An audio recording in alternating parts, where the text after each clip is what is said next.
నన్ను పోర్ట్ వాళ్ళు లోపలికి రానివ్వలేదు, పర్మిషన్ ఇవ్వలేదు.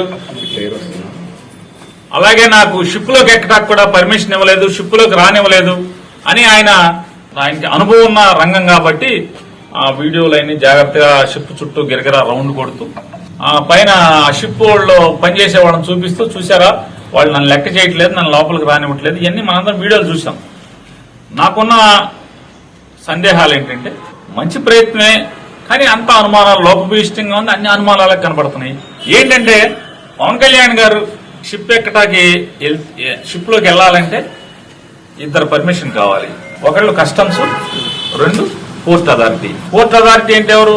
State government.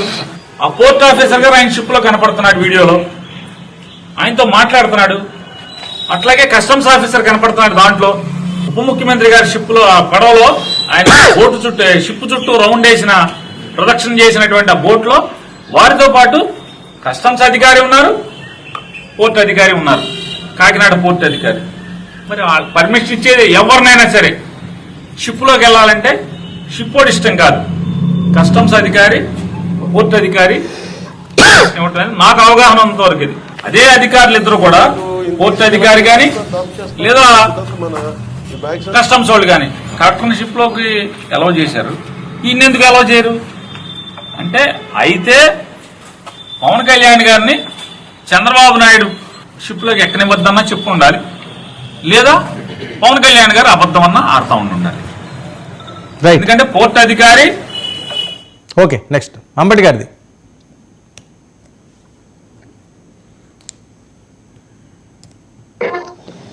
రఫ్ సీ ఉంటే బోట్లో వెళ్ళిపోయాడు. సీజ్ ది షిప్ అన్నారంట, సీజ్ చేశారంట. Cinema dialogue. నేను కూడా నిజమే అనుకున్నా ఆ రోజు చూసి. తర్వాత చూసింది ఏంటంటే, కలెక్టర్ వెళ్ళాడు అంతకు ముందు. షాన్ మోహన్ అంట బుధవారం వెళ్ళాడు, ఆ షిప్ను చూశాడు, లోపలంతా పరిశీలించాడు, దాని మీద యాక్షన్ అన్నాడు. యాక్షన్ అనేది మళ్ళీ ఇల్లు లేదు, ఎందుకు వెళ్ళాడు నాకు అర్థం కాల. కలెక్టర్ వెళ్ళాడు, ఒకసారి పరిశీలన చేశాడు, దానిలో దొంగ బియ్యం ఉందన్నారు.